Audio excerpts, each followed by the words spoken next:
kou whamamalu atu e talamalu e whanua, lo tumo e ako, ka e ata ke whakahoko e tau Polokalama koia o iloa ko e Alaha Kakala ai Ngaue, pia me he university lo au.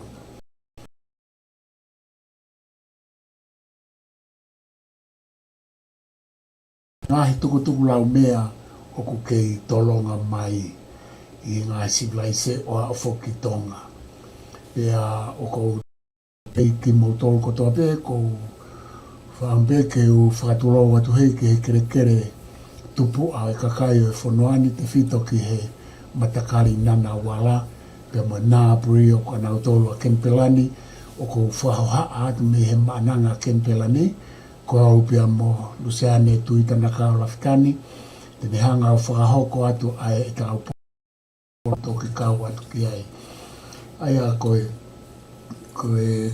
tau kawe ngā e kako whakatulou atu e, hoko atu e whakatapu ki he tahine prinsesila atu fui pia katuko aho, pia he ki he talawhikau lahi leo tonga, oku ne whaiwhatongi.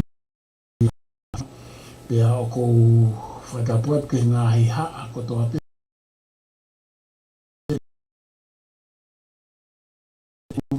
Pia moe tonga kotoa pia o ku ke mea mai poko whewhei tuu o ke mea whakapapa atu ka te koe, ka e Polokalama ke pongpongi ni. Ko Polokalama ko ni Alaha Kakala i Ngaue, ko e mawhinga maupe mo no hanga i Luseane o to mai. Ngai tala noa mauhinga i he historia e sivlaise ke hanga ai malohi, pia mga higo i atamai tangata mo ne mo ui i Ngaue, i teknolosia i a whainga tapa pe oku na e whao he kuheri pia oku kei Tolonga Mai o ke haone mahu i ngā pito. Kai te uto e whaloloa, pia mai, pia te matoki hoko ato e pe malo au pito. E u whanga te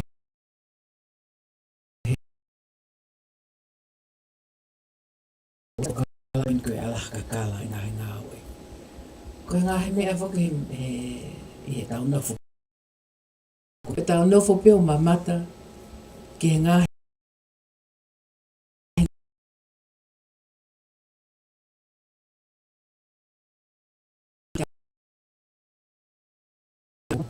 Ngahi Ngaue koe nyuk nau kei tuu peo wau mai ke ahon. Whakafo o whakapita ngahi Ngaue koe ni pautong ke o te tau te ngau le tau tō. Ai poto e tangata i he taina ne whakatupai ngahi Ngaue. Lahi whakitala noa e kakai kau saini. Loto pēo kuia i taimi tau whakatupai Ngaue. O ko hau koe poto whakaotua. Me maha koe me e koe tau lawai he kakai e he ngahi senturi ki mua. O whakatu umai ngahi Ngaue i whakafo o whakoini. Kai ke, te tau ki sio ka ngahi Ngaue. Maha koe fo i me e tolu te tau sio kia he ahoni. Ke ngahi Ngaue ko alu pe tai mi uknau ki tu pe nau tolu. Kia i o mea kia ho eiki, i he ngahi Ngaue koe ni, ka o whaka ofu ofa ka utau ki tau mana tu i ma o pe, ai Ngaue koe ni ke o e ngalo e tau tau. Mei, iu lope ngai whetu koe o koa mai ki tonga o ke tau mea, o kei tu upe o ke ahon koe tau ren me ane whe. Kai ke he siwa, tau ki ha urake ngai mea koe nuk whakea tau noi, pongpongi. Marawi Luseane, pea koutu i te tau wakai ki ai, te tau alu rewa ki ai, o tau kamata, koe ni. Mahalo koe mea ene o kula ki asmai, o ku hoko ai u Ngaue. Ngaue i loa mo Tolonga ku tu loa mai ku ngai Tukutukulaumea ka koe ni. O kou whaawa pe Luseane ku tau kamata pe ki tau tolu pea mei e tau haamonga. Iyo. Koe haamonga whakene a Maui. Koe Ngaue koe ni ko lahe sio kia e kau poto mo kau saenisi. Moe haafu o maa mani. Mo tau tau pe koe ni. E tau ki mo te whakatonga, I he fu Ngaue koe ni. Tau sio pe lahe o me kau poto sio fi pe nai. Fe hono ngahe mea koe ni. Ia e ngahe. Hange pe koe ngahe langa koe ni mamani. Ko tau o si sio ki ai. Ka aku tau mamata he aha kotoa ki he mea koe ni. Pau whaka oho vale I he poto e ka kai koe na nau hanga whao. Ai mea koe ni ke a o mai ke hao ni o kei tu le leipe. Tau ke lava pe o sio ke pe tau fia. He Ngaue whakafofa koe ni. Kau ke ha historia o ke whetano ke mea koe ni siwa. Io, koe te uki lawa te peke ke historia pa mahano tala Luseane ke tānake atu peke mea ko ke osianga wha mawhai mai ai Tolonga mo mahu inga o Ngaue koe ni. Koe ha monga a Maui motu a kono hingoa toto nufo ki ai. Pea o ku whaafuafuau pe he koe lahi taha koe mea ku whai ke ai e wheloto I pe he nai ngau I waha o senturi hiva o ngofu I waha senturi koe a pe ki mua pe ai pe ki mui mai I senturi tata ka koe anga e koe ai whaafuafua pe koe anga e tala e taha I ho tau tala o ku pehe na e kamata hano tufunga I he tuitonga ko ia ko momo. Ai ko tuitonga hano hongo fulu ia pea molo au au pehe ko fufua lo au. Pehe ko kuonga ane tu uta mai ka lo au pehe ko senturi hongo fulu pehe ia. Pea ko tuitonga pehe ia hono hongo fulu. Ai ko tuitonga hongo fulu mehe tuitonga uloa ki ko aho eitu. Pea pehe koe na ne hanga ka mata hano whakawai ai whakaukau molo au ono tufunga ai o ha monga Maui. Pea pehe na tok whaka osi e ono alo e tu I tātu I koe anga ia koe ai fo I tala whakalong fua ku mao ki ai. Pea toki ai penga I ke he ai whakai uhoka koe fo I fuo ia fo I tala noa. Koe mea tā e Luseane o ku whai ai tala noa pe mo tālanga ki uhinga pe koe ai monga a Maui motua. Koe mea ko ku asi mai me rea haa monga, koe haa monga hange koe whaifatongia pe ko fua haka venga tau pehe ma a Maui motua. Koe haa monga a Maui motua. Pe o uhinga ke whaifatongia a Maui motua. Aia koe ne Tukutukulaumea ia ki muana na hanga ui aki. Pea ko Maui motua a whoko pehe ko ulaki Maui. Sai o koe e kau wha ospeka e whakafoket ka te koe tala noa o pehe koe matapa, koe hu anga eni ki awhio anga e tuitonga o tuitonga momope ko tuitonga tuitatu I ai me pehe na ne hanga whakaosi a hono tufunga I eni. Pea koe makawha ki na ngana o asi mai mei mui koe fu makalahi o ku te siuhanga tonu atu ki mui o pehe na a whio ai a tuitatu I me hanga o whakaosi ai. Ano wha o pea koe hu anga ena koe ki loto ki heke tā Ko hingoa e fo I api o pehe ko heke tā, pehe na nau heke pe mo whai e whatongi ko hanga ano. Pe kua no hingoa ana e tāna e tokiririu e kunsalote e tāhine, unga whanua ki he niu tō waka ko hingoa e fo I whaituia ko niko haa mene uri. Ua e ne whikau ake ana mo hingoa he heke tā. Kai ke Luseane ko tāwai e tā ko huanga ko matapa. Pea ku te rewa ai fo I humu, ai fo I kupesi I olunga o tapatolu, o kupehe rewa na pehe he e tamatu I tau whaatu pou wha, I he ne mai moa whaatotolo ki ha monga, me pehe koe whakailonga ia ki he hopo nou, hopo loa moi hopo loto maari koe ai la a. Ka koutui, pea ku whaingoa ke ahingoa koe wasila a, no Ngaue aki ki fo ilo ko e tamatu I Kai ke, o koe e ne whikau aki ke ngahi o tukawe I ngā moe wawaloa ka te wanga whafoke atu Luseane. Ka koe ki hulu wha historia mo tala pe ia ki he haamonga, He ko mau inga o pito e ta no koe ki he wasla a e siwa, Ia. He kuia e ai te sio ke taimi ko hopa kēla a, o ku tō pēlo to māli ka pai te whaitao.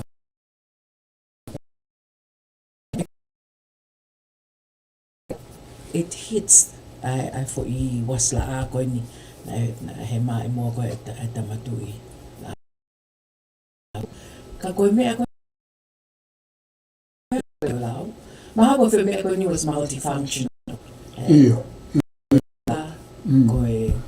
Koe gateway, pe koe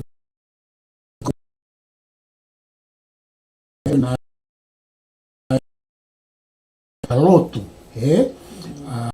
pe tuku ke heange e ne whekau aki koe pia moe wawalo a Luseane, Iyo. He ko maho inga pe in itself, E te sio te koe ke tua e mea koe ni tālo e me sentuli, hongo fulu, Ia pa ko hono maka, Iyo. O kou pehepe Luseane kau he lau, kau taku he lau, ko hono ui ngā he koe ngā hilanga pe ni o ku hoko I ngā civilization mo tua mamani, pe neongo koe ke alu tau tolu ke lalahi ko ia ka oku iai e tau kau I he talanua koe. Au pito. Pa koe mea ko whielawe kei Luseane, koe fo I whakanifo koe nei olunga, o he haamonga, koe truly fun whoke, truly fun, ai ano ui whamamai makai tolu, koe fo I whakanifo, ai o ku tongi I ai o ngofupou, o whakanifo whakatapa wha, o hiri whakia I fo ai fo I toka I olunga, Pa koe poini maho inga koe kia te awa I Luseane, he ko tau tolu pe I mamani ai trilithon o ku tongi pe hei. Koe ngai trilithon ko toa a ke Stonehenge koe a Britania. O ku hiri pe. Pe koe mea koe kou sio ke ai koe ene whikau ake anai mo e tau tufunga waka mo e tufunga whare, he nei lahe e tau ngawe ake tongi ke he kāria mo e waka pea mo e whare. Koe fwoi, koe tau pehepe, koe fwoi āte whakatonga, ka whakafo ke Luseane. Iyo. Maali a pito tāna e koe a siwa, koe mea peko o kou lawe ea e mo pongini, e ko sio ke fumaka koe ni ene tu ue me. Ka me e o ko sea kia koe Alaha Kakala ai Ngaue. Popo. Alaha Kakala. Tānoa ki mūli ki ulope. Alaha Kakala pe tau Ngaue. Monla. Pai ke ngalo I e tau tau pak tau ngau. Toka ngā I au pito. E tauhi nau tōru he kono tauhi ngai mea koe ni mūli. Oku tō ata au pito. Tauhi lelei I pēa. Ako tau si atu ke ni tauhi lelei au pito tau e tau maka koe ni. Pe tau whakamalo lewa ku whae ngau lelei ke tauhi lelei koe ngā. Ke sio e ngahi kakai e aratu koe na e taimi. Sentuli e ngofuku hoko mai. E nau kei mamata pe ke mea koe ni. E ke sio Luseane ke fwoi Tukutukulaumea koe ni, Hange ko hotara noa. Senturi ane hongo fulu, ta haua ta hatoa, ke aki tau tō.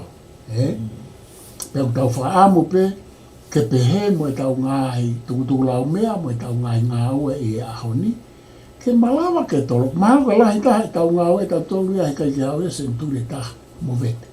Kai ke hau senturi taha mo vete. Koe tau langa whale ni o ko osi pēta o hia ko arohifu. Ko tō mai pē a whaai, ko holo. Ko tu oi nei whumaka koe ni me he senturi ene whia. Masi, whakatumu. Ko tō ati o koe a langa ke tu ui o koe ki tō Ngaue. Koe ki tō ha mea o tau mo fuike, o ku tau wawhangia, o tau ki motu, ta kei tu pe Ngaue koe ni. O ku te siatki ta Luseane ka pa Master builders. Ia koe master we koe pa Master architects. E hake atu ha tsunami ia. E holo kotoa a kau e tu peha mo ngā ia. Kai ke maalo ksai ke ta hoko atu, ke umau, koe hae Ngaue hono hoko ki whakahowale i pe mauto. Mahalo koe taki alu eni taki alu ke Vatikano maha. Koe Ngaue Tukutukulaumea kei Tolonga eni hoi mo tau kainga kam. Tau mama tau tueni ke Sistine Chapel. Mai. I he api e Tuitapu. Na whaanga e Tuitapu i Loma. I he Vatikano. Sistine Chapel en pa koe Ngaue na e tama tā waliwali. Mai. I loa ko Michelangelo. Koe me enu koe tau toi sio ni ke mea koe Ngaue. Moe Alaha Kakala ai Ngaue. Koe tau sio koe ni koe taha nima noa walu BC eni. Taha nima noa walu ena kamata ai e Ngaue koe ni a Michelangelo. Pea osi ki he taha nima tahawa. He lotonga ia Tuitapu koe Julius Honoua. Ka koe fu Ngaue koe ni. Sistine Chapel. Toko te o tangata koe ni o tā waliwali. Koe tu o tā waliwali, koe lahe ni Ngaue koe tokoto o tā waliwali i he roof. Api whale koe ni. Pea ku tau siatai ke whangafu tā waliwali koe ni. Koe senturi ni hono taha nima noa walu. O tau sio ki ai. Senturi taha no, Senturi taha no tau sio ki. Ki he Ngaue koe na Michelangelo. Pau tau pehe hange koko tau. Whakaili fia pe tau sa tato ke Ngaue a tangata koe ni. Tako taimi koe ni koe taimi ni whakoe ni Renaissance. Whakatupu fo o e Ngaue. O se fu whakapo uri Dark Ages. Ka mata en koe ke aaha ka mamani ko whakatupu mai whakafu Ngaue. Whakaili fia koe ni. Pea koe taha pēni ai fo i Ngaue i he taimi koe ia. Ai tangata koe ni koe Michelangelo. Lahe ne o Ngaue, whakaawhofana o tau iloi. Ka koe fo i Ngaue koe na hanga o sio koe ke tau. Ke ai hake tau sio ke i he Sistine Chapel. Na whaanga i Tuitapu. O kui ai whake tau na e ai whake ai whanau na e o ki Loma e siwa. O kunau ke ia. O whape kuna o sio, o koutu kuna o sio he whu loki koe ni e Sistine Chapel. Na e asmai tau whanau katolika tonga koe i Australiani.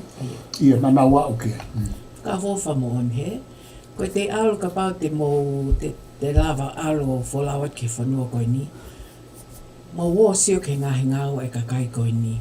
Me sentuli taha ono, taha nima, taha ono. O kei tu upeo as whakafofa peo au mai. Ki he ahon, E sio e Luseane ki he quality mai anga koe o lelei koe ono whai ai fo i tā wariwari, e fo i tufunga tā wariwari. Koe tau wakai at koe ki ai, o ku hange peia ha fo i pictures, hange peia ha fo i whaita, nei whaita ea ka mea whaita, pe ko ha fo i video o ha kakai mo oni. O ku ikai ke asia ke te he koe hange koe tā wariwari. O ku koe foi tā wariwari, koe tufunga koe tā wariwari. Ka koe anga koe ai whahinga a lelei whakai tufunga, whakai nima mea anaya o ke ai toko taha koe ni. O ku ne hanga whakafōtunga mai i he fuo mo e uho, tau siata o tōria koe sina mo oni pe, koe konga, koe whōtunga mo oni pe ia o e sino o hatangata mo a whiwhine, mo hanga e nau tu, pea mo e ha. Koe o tua aena, Koe Last Judgment whuki. Koe aho whamauanga, koe Last Judgment, koe Koe tāna koe whamauanga. Tāna koe ki tangata koe ni he, ke Michelangelo. Me kamata pe ia no taha wā, e ni tahafka tātā mo ni ai maka, tā maka. Umea koe ia, koe kakai koe ni e taimi koe ia. Nau kamata ke si pe nau tori no ave a ko i nau tori. Pe o si asi pe tale ni te ia nau tori. Ke nau kau whai a ko. Pe o hake pe nau tori ia. Pe to tongi he kau ma umea. Hange koe whamili i loa koe i loma kau metichi. Nau tona lahi taha nau patronize we nau toko nii. A kau artist koe ni mo kau taha maka, tahafka tā wari. Toka ngā i nau tōru pia to tongi nau tōru ke nau whakotupo e whangafu Ngaue whakailifia koe ni. Ka ku tau a uen ke taimini, tau nofo pio mamata pe tau fia. Ka pau na huwe ke loko ni si o mahale to tuli pia we ka polisi. Ki to eke ke o whiu au. Ka pau kai peke te whiu e no sioi, e ne asi mai e TV mo i utohi. Koe te hu atu ke whale koe ni o tanguto sio e fu Ngaue koe ni. Te ngoi, o te ngoi au pita Ngaue e kakai koe ni, i hene whakaofofa. Mo e Alaha Kakala Ngaue koe ni. Ia koe ai whakma ngai whakakaukau i e nau tufunga ta awariware e kuonga koe ni Luseane. Koe wheinga ke ofi taha ai ta awariware i anga o e whakakaukau koe o e hao o e perfection. O e whakaofa whakailangi, whakaehebani. Ia hiki i rewa ai tufunga mo nima mea a kotoa pe i kuonga koe ni makape ai Renaissance, whanau fōua i ulope. Ke whakaofi ai ha. Neongo koe nau hau ke kuonga koe liliu mai ke Renaissance, ka nanau toi hanga o mai ai ngai whakakaukau ki he hao a whakalangi. Na koe pa ku whakafōtunga pe he nau ngai architect koe tufunga ke koe tufunga tā wari. Koe tau sio ki he, ke tau lawa tau tolo whiu hono siofi.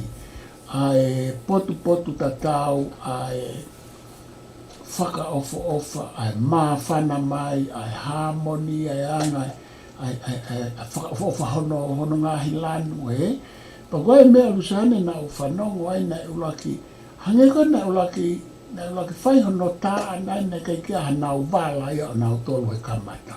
I e fuafua tā. Pea toki liliu mai ki mui o ai he tu i tapu e tā ke ai o whakawala hani ihi a nau tolo. Ka koe whakakaukau ia koe a mai mi kare ensola. Koe ngā ke mau pe ai hao au e sino. Neongo oku i kai ke aha nau wala an koe whatapu. Ka aku i kai koe poini ai whakaofa mo e hāto to. Pea toki ai he tu i tapu ki mui mahalo koe tā e kau me tisi. Ke ai koe o hau e tamai taha me tu kanga o ai o nau ngai. Ki mui mai e si. Ki mui, Koe kau tu i tapu me tichi. I kai me tichi, kai ke na nau hange nau tore, na nau support au pita nau tore ke hao au no tā e mea koe ni. Kai ke he koe anga pe e are taimi.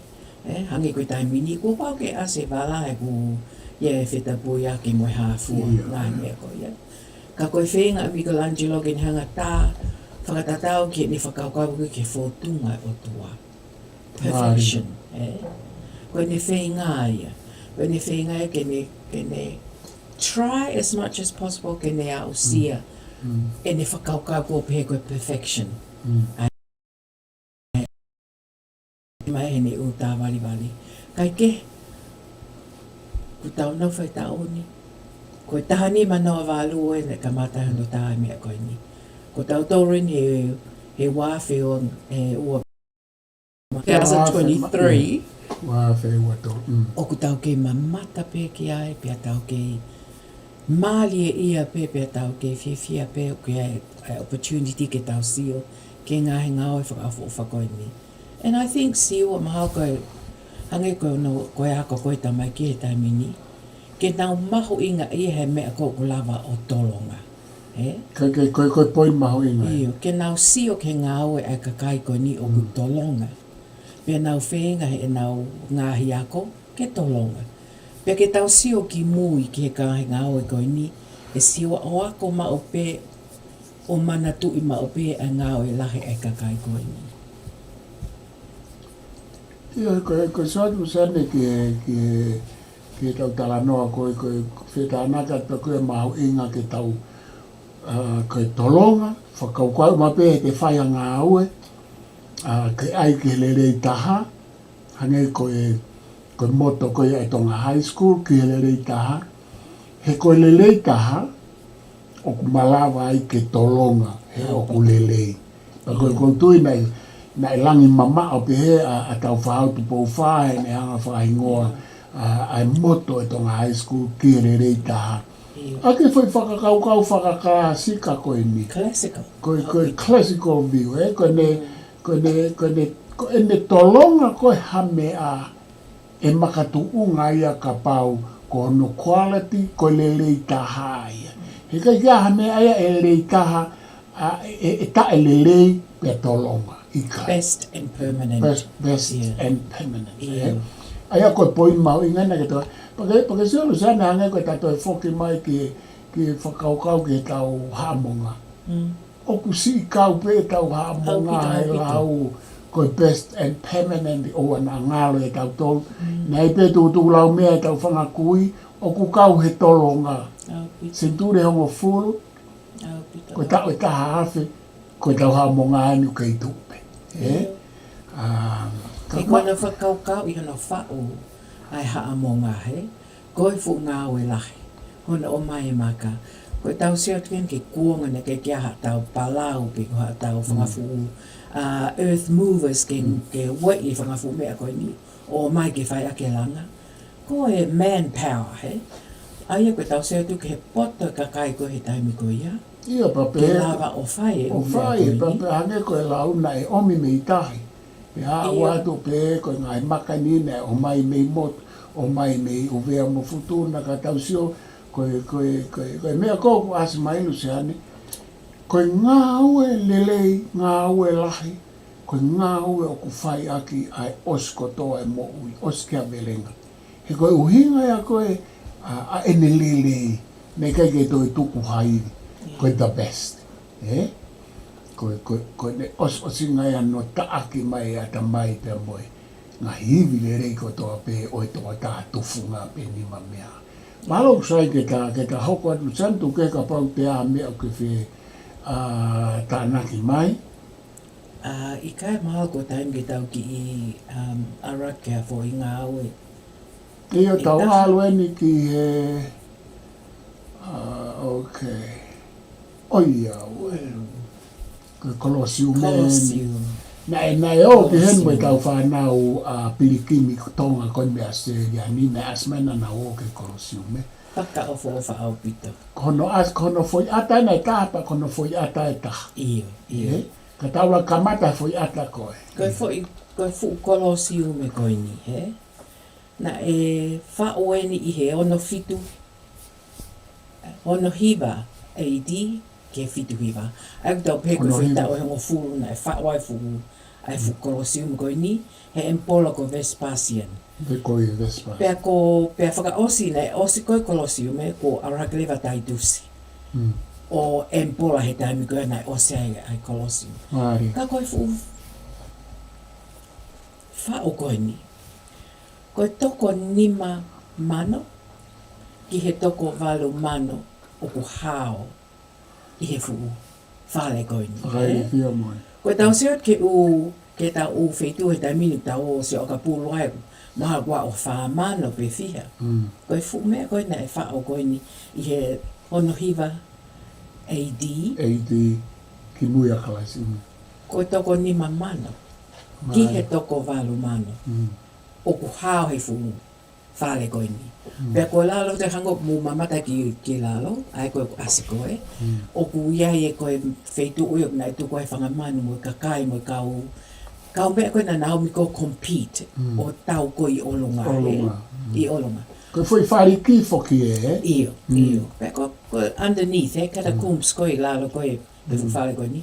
Koe nofu anga I e kau ha mo kau Gladiator mo hafua mo kau sou. Koe whangamanu, koe whangalaione, koe whangapea, koe whangahafua na e o haki olunga. Maria. O tau mo kau gladiators, Pena ta utu ma o pe a empolo ai olunga. Ka pau e tau haongo gladiator. Ko ia pe ko e foi o nau sio haki ki e empola. Pe ka tuhe empola ki lalo, tau usilo koe mate e tangata koe. Ka koe fu feitu ko nina e nofo anga e kaulo maha aia maha koe whakawike pe koe a. O sio koe nau sio whaivain, koe sio spoti. Sio whaiva mo ui. Ke tā mate mo e hāfua e kau koe ke māloi whuki au nau pure anga au Luseane. Pea moe slavery, koe nofo pōpula. Koe lahi tā koe kau gladiators. Koe kau pōpula. Koe o mai. Kei mamalo he whoki e kuonga koe ni ai whai he kau pōpula e Ngaue mono wha pōpula i nei hange pēa mea. Anga mahe ni pēna e tui pē kau skola me kau filosefa e ako ia koe mea pēkusai. Ka kia ta hafung tau lawa tau tolo whitongi he mea ka koe hanga ia ai mo ui i he taimi koe ia. Koe langa whanga fuu whetu koe ni e whanga ngahi pule anga koe ni. Pule anga hau. Koe ngahi pule anga hau koe slavery. Koe nā o tau o mai kau pōpula ki loma pe ko kalisi. Langa whanga fuu mea koe ni pēr nau sio whaiva i he nau gladiator, he nau tau. Ai koe tau sio tu sio koe whale whaiva pēni e taimi koe ni. Kai ke toi loi. Ia koe theatre, koe whoi. O te tōri umena koe o ku whai ai. Pa koe tau tōri Luseane. Katak. Koe nau hanga i iwi whaka empire nau tōru. Nau hanga whai whakamore koe ni. Ko hinga pe ke entertain ki nau tōru, ke nau fia. Ai kau loma, Neonga na si ue si ae. Io. He koe tau mana tu koe tau sio whaiva, ko sio ke ngai whaiva, ko asia koe fu whetu koe ni, he. Koe whai anga whaiva, he koe taimini koe omi, kai ke toi hame e koe, ai o ke e nau u whaiva ke na whaiva koe ni. Ka koe mea na mau inga taha nau toru ke nau sio ke gladiator, ke tau koe kau pōpula, he.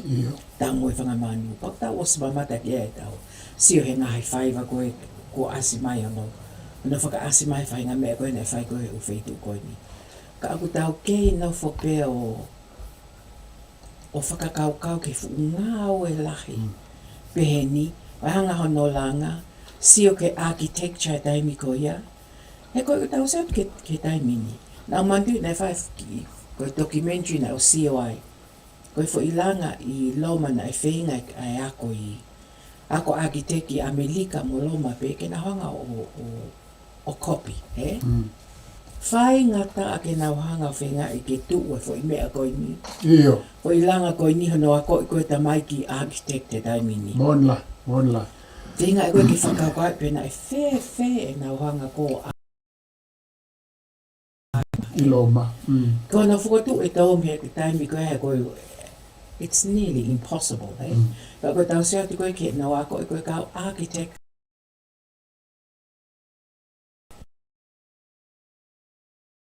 Koe mea koe Luseane koe ku tau nofo, e tau whiwhiri, tau he ia. Hange ko hota anoa. Koe fo experimenti koe na nai whai he whanau ako. Pe me nau whai ako. Koe siope te nau lawa o whao. Na nau fiu whenga hange ko hota anoa. Tau holo, tu e langa. Tau. Koe tau siore vai. Poto, moi hafu e mai whangafunga ue mā onga pia whangataa pe au tau whawhetai pe o ku kei toe mai a honao ngahi kongalahi. Kata hao and hopefully ku kei hao DNA ka kai poto koe ni i ka kai o i tai pini. Tau si whaamsaka ne fo i tu ngai ki tua. Ko fo i takatakai mai ko fo i kolosiume. Pe tau, you can wonder i he taimi koe na tu ulele ai pe ka kato ai fo langa koe ni. Moi ka kai e toko whia au nau hu o sio he mea koe ni i he aho whatever. Aho kotoa pe koe to tahai wike pe koe. He koe kakai toko lahi o hu he ni. Na ke koe fia koe ni mamano ke valumano. Ni mamano ke valumano. That's a lot of people. So pa koe foi funga waka e taha, ua, tolu. Pea vilo takai ai o alu ki he foi konga koe na ma. Ai koe na ma a e. Koe so ke maari e koe ai vilo koe ai foi kolosi ume. Pea koe fo I hange koe tānoa Luseane, koe whariki o koe olunga I mea I lalo koe nahe, koe ngahi loki nei ki lalo, pea koe whairewa ai ngahi vai ngā moe whea uhi moe hāfua I olunga, Kata whoki mai ki he ki hono, kai ke whiu ho tau, koe mea ia taha ke eyes, eyes of the beholder, tau ka noa ke ngahi mea pēni koe ke tau whiu hono siofi Luseane.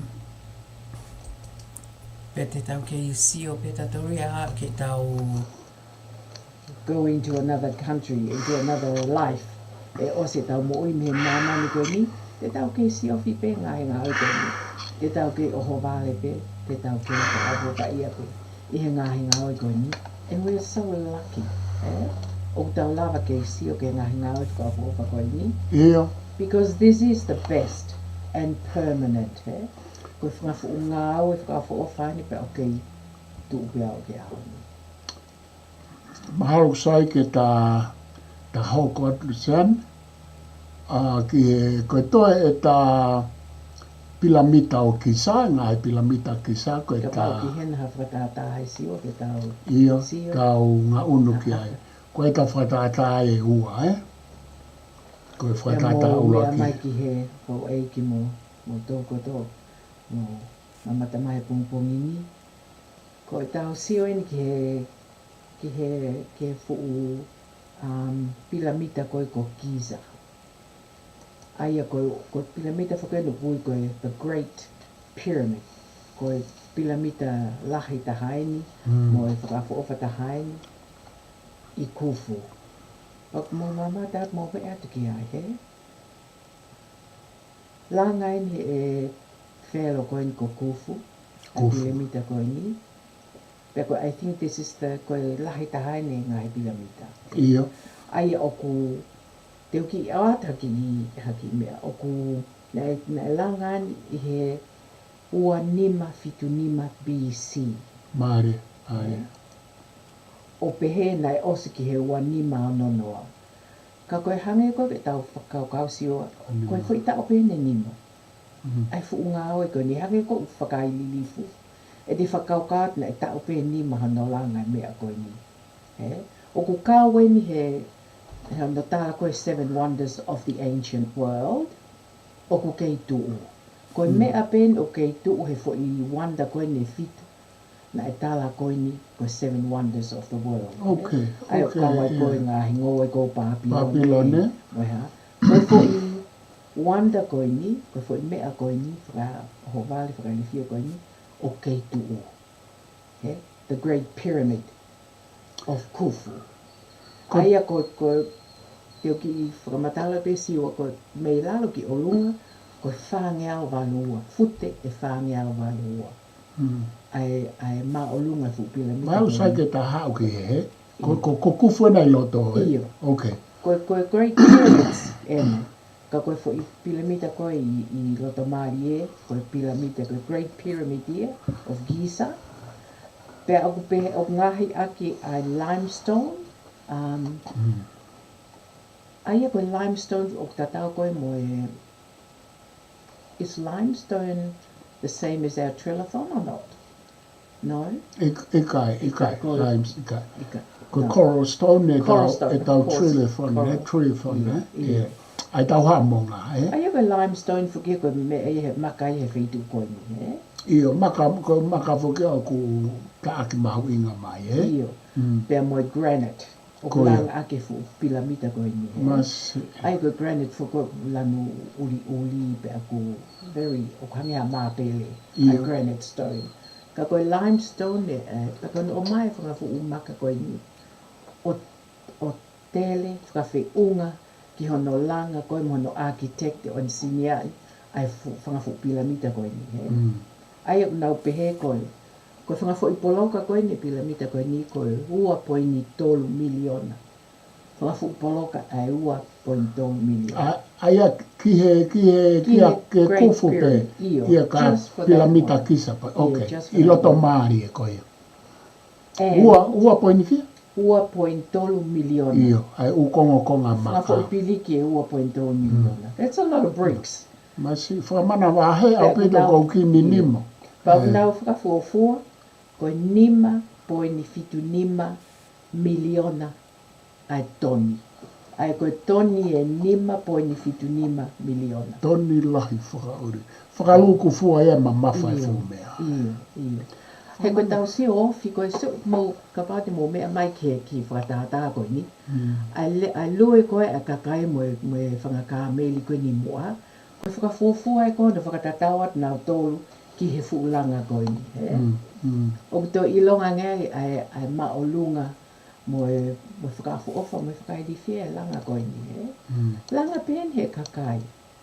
Pea koe another a mea ku tala no ke kau architect mo kau engineer taimini. Pena e whewhe e nau langa koe ki olunga ke tu o e mea ke o e holo. He koe engineer whakaidi fia ia ke langa pehei a mea and make it stand pe o e holo. Koe foi mea ko ku whiwhiri a wakiri ko o ku whihi ai ke ata mai o tangata. O aluai ngai whakau kau e Luseane o pehe na e whauia e he kau e rie pe koe kakai mei tua maa mani. Alu whake whakau kau ke he kutusatu ke he. O ku tau alu ko e o lau ao ki o lunga e leia ao e whia. Ko haia i kei mo ui i he tau whakau kare ke tā ke whaifo i Ngaue. He koe alu ki olunga koe si a ngia ai oxygen e ai olunga. Ka koe kakai koe nina na ulawa whaifo i he ki whakatata pe ke whakamana wahefu Ngaue koe ni. Na nau kei mo ui nai koe ha. He koe si o whako e kau engineer mo kau architect. E nau si o koe pa nau whenga ke nau hanga o work out ai hono langa mea koe ni pek. O koe langa pefu me. Ko loto o whakaloki. There's corridors. O tala mai o ku lelei he mai le fiha. Koe ia. I loto koe he alu kapate te lua i loto lua hoi whanga fuuloki. Pea kui loto fo koe te lio anga i e ngahi whelo. Pea na nau maa o e ngahi me alahe me whanga fu piramida koe ni. Ko o sta aki mai ki tu o tuko nau me siu me koe ni i Cairo i Ispite. Ka koe, apart from that, koe u me alahi ko o mai ki tu o me whanga fu piramida. Kai ke toi loi. Au pito o whonu tanga mai e whonu me siu me i e tahawhi tupu. E kai peke ose u me e me ngahi piramida koe ni. Kono o mai e ngahi mea teu koe ngahi mea Ngaue koe ngahi ata koe tā tongi e whiha. Koe ngahi bowls koe u mea mahu inga, koula, siliva. Moe ngahi mea keke. Hono awe kono te lia koe ngahi whelo ma ngahi tui koe ni. Ka neongo ia. O koe ke ha mea ia si i he tau talano. Iyo, koe poin mau e ngai Luseane. Koe tau talano pe tau he ngahi fu mea. Koe tupu langi. Mea lalahe koe ki tau lawe tau toho tau ata mai o encompass e tau whakau ki ngahi mea koe ni. Wakai ko o kei whenga ka wako he taimini. Ke nau wako ai mea koe ni mo try and work out how they made it. Whewhea e tau toro koe ke tau architect, koe ke tau engineer. He koe tau anoha engineer mo architect o keheia me tau anoha aku. E tau anoha e ngahi mea kehe na nau whai. Mo ngahi mea Ngaue na nau Ngaue. Iyo. He koe te ofi atu koe o sio koe ke ngahi piliko ni. Koe nau whakofo tuu koe ia nau tolu. O hange koe na ai ake ha tele ake makai ha ngahi mea tele. Laser i he taimini. He totonu koe hono tohi koe mo hono tofi koe a ngahi maka koe ni. Hange koe hana e tofi aka laser. Tofi a pe ngahi mea Ngaue. Iyo, koe mea koe ko no whawha kau ke Luseane ta talanoa. Koe mea koe tau pehe whai ngata pe ku tae malawa. Impossible pe ku difficult. Koe ne pehepe e tuku mo ui e whaahinga e tangata ia ke nauhanga o ai ke malawa. O ai tae malawa ke malawa pe ai mea tae pau ke pau. e whaki mo ui pe tangata i hono ata mai, pe mohono iri, mohono sino, moha teknolosia kone mao. Pa tene whakatupu e teknolosia ke lava ke mau a ke fo i tau moa koe. Heku whakaninimo. Na e ko usio koe ke mea koe ni, pa usio pau ninimo. Ninimo moani pe au ia. O hinga ku ninimo heku kai ke ulawa maa ku pusi hoku ata mai, ai fu tukutukulaumea mo e fu whaki mo ui mo e fu Ngaue. Pea mo e fu tufunga pe he i he tau whakaukau atu heku. Na ai kausa nisia ma kau architect na nau pe he Luseane. Hei kai lava langa ha mea pe he ia he ahoni. Ake teknolosia oi ahoni. Pa tau whakafuafua rewa me ai, ko mō tēni, mo e hāfua hūmai, mo AI, mo e hā.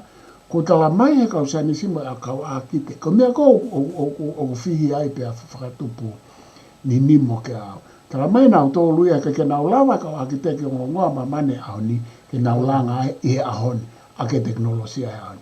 Pa kuna utala noa lahi e Luseane ki he alu koe ki olunga, pena malava fefe ke nau langa whakalaka he ngahi ao e fiha, o ku alu ke si e oksiseni, pena nau lava manawa fefe i olunga.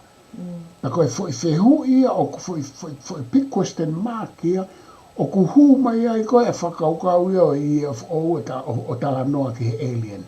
He koe alien bea lava manawa he mea koe ia, i anga o tui. Ka kei koe ku... Koe sio koe ko tau tolo ni tangata e tai mini. Koe ki tau lava tau tolo, you can't. Koe ki tau lava tau tolo whakaukau e pe nau lava ai whewhe. Tau wahanga lewe tau tolo, ala lewe tau tolo pe he kau alien ia koe tangata ia. Ka koe mea whakoni koe tau sio, o ki ai pe ai sio ia. I he taimi ko ia, na ia ngā sentulia na ia ka tangata, na nau potolai au pita. Ia. Pe au arifo lewa ke foi sentulia taha ki less. I don't know whether less clever or whatever. Ka koe ka kai he taimi ko ni, na nau potu, pe nau whai whakafu ulanga ko ni, koe ka kai poto whaka ulia, au pita. Tau whaka, koe mea pe mahale tau whai koe tau, you just enjoy, he? Tau fia pepe, tau sio Ngaue koe ni, pe tau ilo hingi tau lawe tau tolo whai. Ko oslea mai kau sai nisi, ke nau lawe tau tohua whai. Ka koe paka afu ofa e Ngaue, mo e Alaha Kakala e Ngaue. Is all we can say, he? Mola. Koe tau maari e ia pepe tau whakawheta he whakafu Ngaue koe ni, koe tau sio ke piramita. Koe mea ia fia te tau sio ki ai. Nai whewhe e nau wau ki olunga. Whewhe e nau mānawa. Whewhe e nau hanga o constructe mea. Koe ka kai me whenai o mai. Koe hao no uhinga na e la ngai whangafume. O ko ke nau whope e kau wako o whiwhili. Koe hao no uhinga na e la ngai whangafume a koe ni. O koe whangafu i pilimita koe ni tolu. O me i tatau pe e ni whakatatau koe ki he cosmos. Ke ataloa. He putu o ai ngahi whetu uia, o ahui whangatonu pe ia ke hange koe o nau na e langa pe me awha tatau ki he whetu ua. Ako sio hange ako. Mo mea mai mo toke mea koe ni. Koe langa na nau sio ke elemeni ti kotoa, ki he langi, ki he kele, ki he ātakai. Kātoa whangafoi elemeni ti koe nei aru ki no langa ai whangafoi mea koe ni. Ai koe hangi koe tau sio koe ki tau trillathon. Nei kai koe hu anga pe ke ape tu i. Ke nofo anga tu i. Nei mahalo koe wasila mahalo koe ha. Ia pa koe a whoki mai Luseane. Multifunctional. Ia whakakau tatau pe mo e tau mea. He koe, hange koe tatala noa nei. Nai whekau ake e tau ha monga maui, pia mo e otukawe i ngā mo e wawaloa. Ia ni whikawaku mo la mo mahina. Ta tau pe ia i he u whakaukau ko ia koe u ilo mo u poto motua. Ta tau pe ia i he tau tala noa ki he ni. He koe hau koe u whakatotolo koe ai tala noa ki he pilamita koe no kufu ki kisa. Koe u hinga ta tau pe hange koe ni ku ke whamatala ki ai. Pe aku whakaofo re vai e tau sio ke whahinga poto e tangata pe hange ko lau.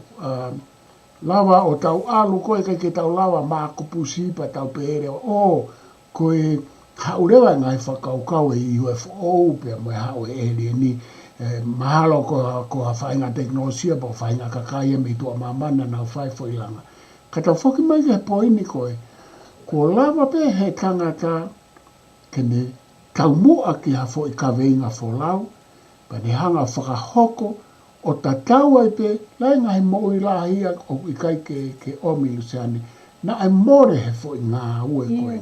Lau wafe, ko tui pena as whai pe tā noa ki ai, lau wafe lahi ki he lau mano ai ka kaina ai mate, pea koe fo I me e tā koe ngā ue lahi hono whakatupu a whainga ngā ue lelei peheni mo Tolonga peheni, koe whoaki pupuha lahi, koe whoaki atamai lahi, koe whoaki moe mo ui, moe toto, moe mate, moe hāfua, kai lava o tu, tu o ngai ngā ue peheni, koe ngai ngā ue na heka atu kakahake kakai, I uma kau saeniti, kakahake uma kau saeniti, kakahake uma kau saeniti, o malama ke tuu. Ai fu ngā ue koe ni pia. Mono ngā tau mua ke ange ko tala noa, Kai peke osi ai te kumia e ka whakatotolo I he aho ni. Ki hona uhinga na e langa I mea koe ni. Moe hae o fue o mea langa koe ni. Ka aku tau nawa pe tato pe tau mamata pe. Mo mea mai ho aiki ki ngā ngā koe ni. Ngaue whakaofo ofa au pito pia Tolonga. Koe mea koe sio ke au Tolonga mai o au ke ahoni Ngaue koe ni. Pea koe tau sio ia. Best and permanent. Ngaue lele na ake lele taha. Koe lele taha ni kua o mai ke senturi koe ni. Me Ngaue koe ni. Marobito e Luseane koutui o ta whaafiof men ke konga whaose ta Polokalama, pe te utoi whaafokan pau te aha o ta anaki mai ka kou whiwhia o bito I he lawa lele ta Polokalama o ta hanga koe Tukutukulaumea, ngahi Tukutukulaumea o kei Tolonga Mai, e ta hanga peo ki hulu I mai koe ngā koe ta kaweinga Alaha Kakala I Ngaue, o kuhinga e Polokalama I whailoki koe ni, ko no whainga ke omi ngā I Tukutukulaumea lelei me kua hiri, pea koe ni ku tato e hanga peo to e lere I whakaluku fua mai koe fuoloa no ta whai ta Polokalama, ka te tatoki hoko atu I he Polokalama Alaha Kakala hoko mo ta o no kana taki I hulu whalu fua mai pa ko te whaafokat ka te koe te a mea o ke whie tānak whaos mai pe tā toki ta tāwai malo. Iyo. Koe ko kia tānak e siwa ke Polokalama koe ni. Koe ke o pehe awia koe mea pe ko Tolonga he sentuli whihao maho I ngā ikai. Koe ke tau no whaitonga o ke o mea moe uwha o tohi, moe hiva, moe ngahi, tala noa, oku sentuli e taha pe ua pe tolu. Ka aku kei Alaha Kakala pe, o tau kei Māori e ia pe me ngai wha o koia, aia koe ngahi me ea maho inga ki tau. Sio mao pe ki ai, pe tau mana tu mao pe Ngaue e kakai koe ni.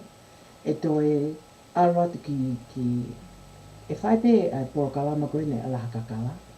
Pe te tawa o pe ki tonga ke ngahi Ngaue, ngahi tāwhakatata, mo ngahi whaumaka, mo ngahi whauhiva, whautohi. O ku ke ia o mai pe ke ahoni, o tau ke hiva pe, ngahi hiva ko ia, o tau ke lau pe, ngahi tohi ko ia, pe tau ke mahari e ia, tau tala no ke tau whanau, ngahi mea ko ni. Ka koe mea pēna o fie. Tō e tāna ke mai siwa ke tāna o koe ni. Ke pungpungi ka malo o pita mo mea mai, ke Polokalama o I pungpungi ni, e to e mahalo ko I he ngahi wiki hoko mai, e to e whakalele ato ai Polokalama pehen, ka koe u Polokalama fo tu ke whakahoko mai ke Polokalama ai University lo au, e tau hanga atu koe ni. Malo. Malo bito Luseane, pe ako uwha malo at ki ho te teu ai ta Polokalama Alaha Kakala Ngaue, pe mo I ka veinga Tukutukulaumea, Ko ngai Tukutukulaumea kei Tolonga Mai pia me ono aho.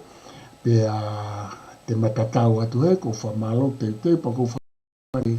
Na iongone le atu ai Polokalama. Pia mahino atu venga ai whakaukau na mawhenga ke vae mo ke mautolu. Hoi ke mo tau kainga. Pia hange koe mea na itala noa ke a Luseane. O kui ai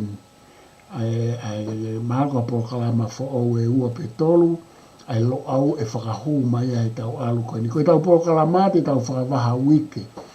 Ai he tau alu at koe ni he tau ni. Ai e hala i he wike kahau. Pea tau toki wike hoko at lewa ki he hala he wike kahau. Isa pa tau hoko mai he wike koe. Ai te tau whakahiri wike e tau Polokalama. Ai koe tau tu uia. Ai koe Polokalama fo o e taha. Koe Polokalama e iloa koe pōtatala ai kolomua. Koe pōtatala me Kenipelani. Ai koe Polokalama te whahakat e au Luseane pia mo Luisa mai rei lātu kefu. Te mautala noa ke ngā hi ongo pe koe ngā hi mea lalahe pe ngā hi whakaukau o ku hoko i Kenipelani. Pia kui pe koe pōtatala ai kolomua. Koe pōtatala me Kenipelani. Kau iloa koe news, koe lo au news hub. Pe no fo Polokalama koe aho no wakai ko Luseane ne tataki pe moani I pe heke te au no siofe ngā hi ongo mahu inga I anga wakai e kakai tonga mei tonga mei muri ki tonga. Koe Polokalama koe lo au news hub ia no fai mimi tatak pe au mo Luseane ia kai me angai e Luseane o mai hani I rea whapapalangi pia mo rea whakatonga pia o tai mo Polokalama e taka ku ngaro I au Luseane ke manatu e Polokalama e taha I kai siwa koe taha ia sai pe kai tok whahoka te kao kai malo mo mea mai ka mo mea o whalai atu.